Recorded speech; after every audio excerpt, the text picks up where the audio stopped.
Hello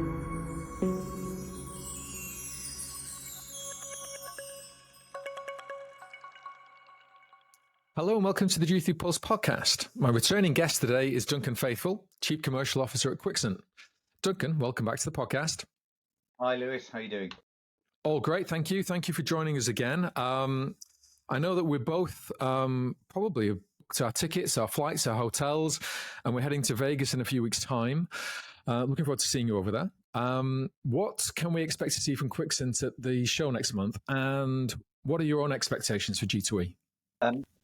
So we're really looking forward to G2E this year. We think G2E is key for us to show our support to the industry. The diary is filling up. We're really looking forward to seeing our current and our, hopefully future customers. I think it's going to be a great show. We're getting lots of feedback from our customer base that they're showcasing a load of new products, which I think will be exciting to see. Certainly our biggest customers are really excited about their new cabinet offerings and their new game offerings as well. So I think that's going to be really great to see. And in fact, I think the organizers are saying that the attendance is going to be really strong this year as well. So that's always a great indicator that our industry is in pretty good health. So we're really excited.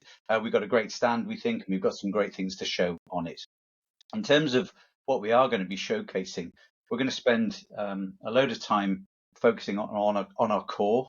So, we're well known in the industry for our orange boxes and what they can do.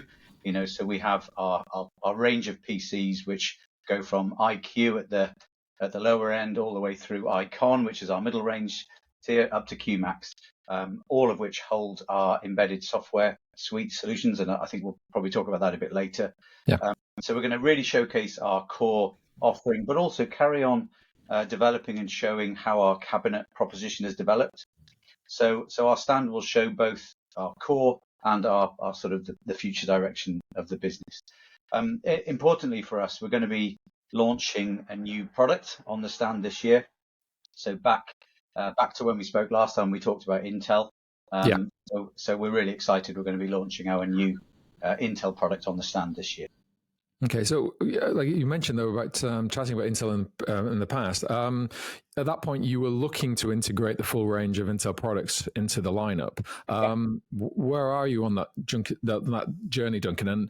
And when are you thinking the project's going to be complete? Yeah, so we made great progress since last we spoke. So our QMax product, which is our top end PC, that is now available in Intel already. So that's ready to go and ready for our customers to get testing on. What we're going to be launching at G2E this year is the Icon product, which is our mid-range product. And excitingly for us, we're going to be able to show that product both on AMD and on Intel. So our customers can choose whichever their graphic performance and graphic choice they're looking for. We can provide that Icon product on both. So that's going to be available in the first half of 2024. So really, at G2E this year, we'll be showcasing that for the first time. And showing what it can do. And fundamentally, Lewis, it's about giving our customers the choice. I think that's a really important thing as we come out of what's been COVID and all of the difficult last few years. Our customers have told us they're looking for a range of power and graphical solutions. And, as the experts in gaming PC provision, we're going to be able to offer that, which is fantastic. I think that the key for the Intel solutions for us is that all of the support and expertise that we have around our AMD proposition transfers automatically to the Intel versions. So our customers can move in between the two with confidence, knowing that the Quixant wrapper is the same, depending whichever option they choose. So all of the support, all of the technology that goes behind it is the same. And the team of people that have given the advice to our customers over the last 15 years will be doing the same on both versions. And, I think that's a really big development for us to be able to offer both to our customer base. Okay. I look forward to seeing some of that at G2E.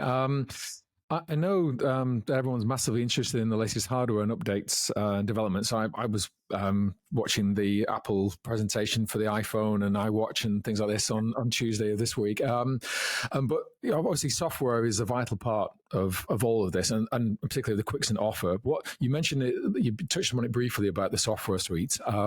Is there anything that you want to highlight? Anything new that's coming that way? Yeah, so the important thing about our software suite is it's embedded on all of our platforms. So irrespective of whether IQ is right for you or QMax is right for you, all of them come with the embedded integrated software suite on board. Um, the software suite has two component parts, Lewis. So there is the essential software that everyone needs in order to make the games work on their cabinets. And we also have a range of enhanced features that are basically designed to allow our customers to really focus on what they do for a living. So let's not worry about what makes the technology work. Let's worry about really creating brilliant games that differentiate them in the marketplace.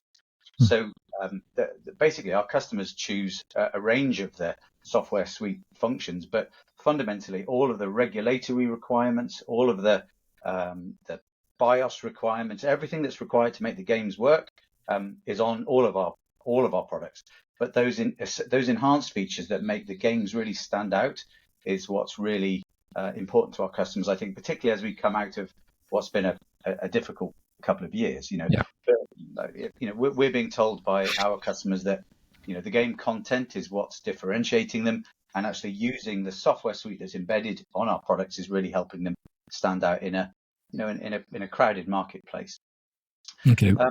So basically everything from how you run your terminal through the system management solutions or the security solutions, everything that makes your game stand out, including lighting, sounds, everything to bring your game to life. So the software suite really is,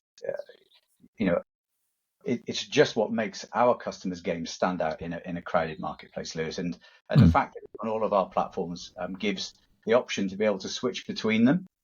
And I think that's really important. So, depending on cabinet strategies and what our customers are trying to achieve in different marketplaces, that allows sort of a commonality of approach for their designers, irrespective of what platform they choose they need and what power solution they need from Quixant. So it's all on our website. People can go and see that now. The new software suite is ready to be viewed, and it's really exciting. And I think it will really help our customers' content stand out.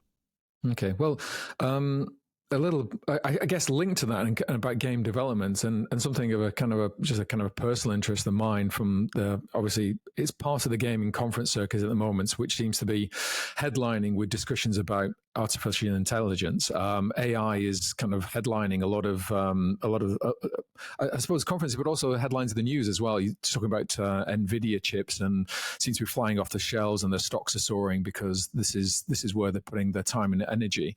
I wanted to ask you about game development from the OEM side, about how the automation of some of the game processes and how that might be applicable for the gaming industry.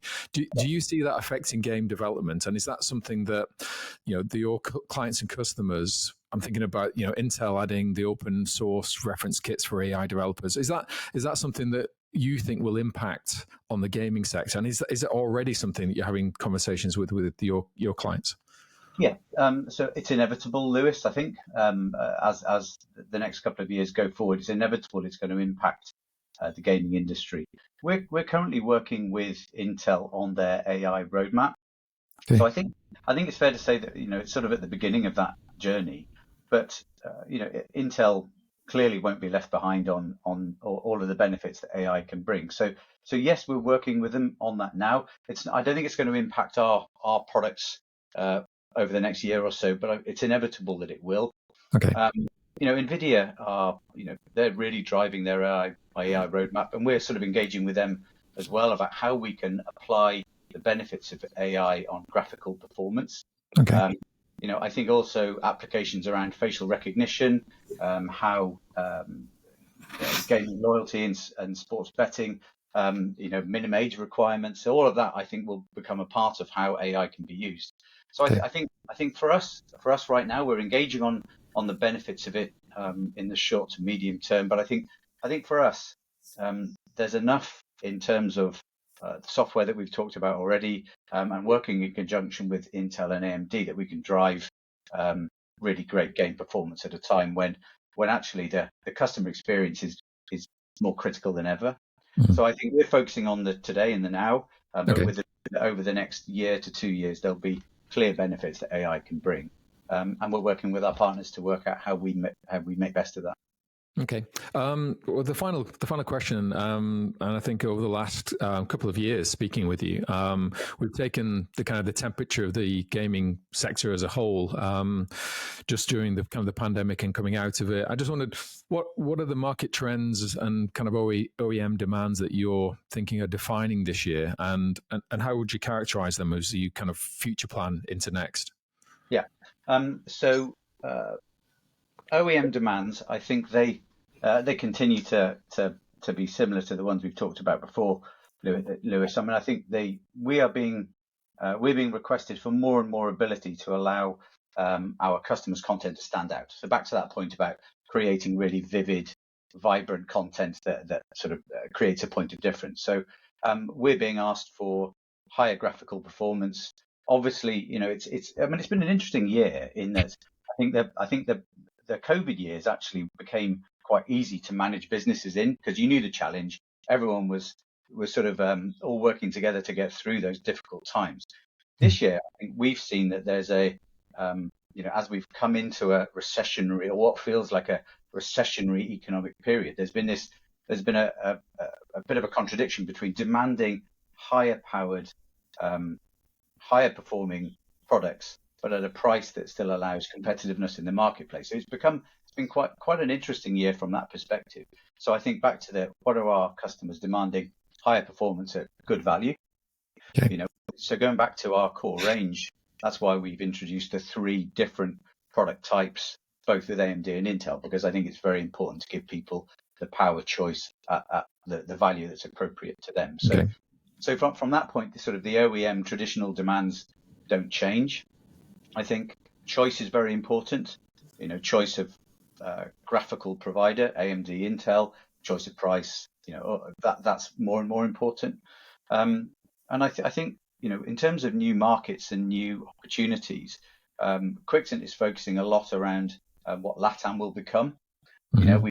We talked about Brazil forever. I imagine we will continue to do that for a little while. Highly likely. Yeah, we're getting ready for what Brazil could become, and we have a route to market that will allow immediate access to our products for people who want to do business in Brazil. So whenever that's ready, we're ready for that. But also we're focusing a lot of our products around what sports betting will become. So we've launched our 2 cabinet options, and you've seen those already at the shows earlier this year and late last year. And we'll talk more about our sports betting kiosk as the regulations around that changes. Okay. So that's a really exciting thing for us. But more importantly, I think we're spending a lot of time really understanding our customers' journeys and to what markets they're heading into. So for instance, in North America, how do our OEM partners really capitalize on what the route markets are, and actually creating products that allow distribution of their game content into those environments. So sort of really creating a deep understanding of our customers' agendas and what their markets are becoming. And I think the other thing that's changed is the supply chain. So I know we've spoken about this before. Over the last 6 months or so, the supply chain, in our experience, is starting to normalize. Okay. When I say normalize, sort of back to pre-pandemic, I don't think we'll ever get all the way back there. I think one of the things that we've seen this year is customers are starting to reduce their inventory levels as sort of lead times are getting back to where they used to be, and that's a challenge as well, because there is this, there's a slight hangover of doing those things where you have to get your stock in the right place at the right time, and managing that process has been quite interesting this year. But that's about partnership and how you work with your customers and their supply chain teams. And I think the pricing coming out of the Far East now is getting a bit better. So I think as we go through next year, we'd hope that there's be some normalization of pricing as well. So I think availability will become less of a problem, and actually just making sure we get the products in the right place at the right time for our customers will be key. For Quixant, we've had a really strong first half, and then you'll have seen our announcement that went out a couple of weeks ago. I think the second half looks like it might be challenging for everyone. Yeah. The world's in a funny old place, isn't it? So being able to respond quickly, having those close links to the Far East, as we do with our manufacturing center in Taiwan, will really help, because we're right on the pulse of everything to do with the supply chain and all of the components coming out of China. So, okay. So I think we're in a good place, and we're really looking forward to G2E and showing off everything that we can do. Yeah, I'm looking forward to G2E as well. Thanks for the update, Duncan. Look forward to kind of running through all the products. I'll probably see you for about 2 seconds at the show, as you normally do, as you head off to another client meeting and say hi and bye. But if we get 2 minutes on the booth, then just point me in the right direction to actually find out all the interesting products that you just mentioned there as well. That would be really handy. Thank you. Brilliant. Look forward to seeing you over there, Lewis. Thanks, Duncan. See you soon. Take care.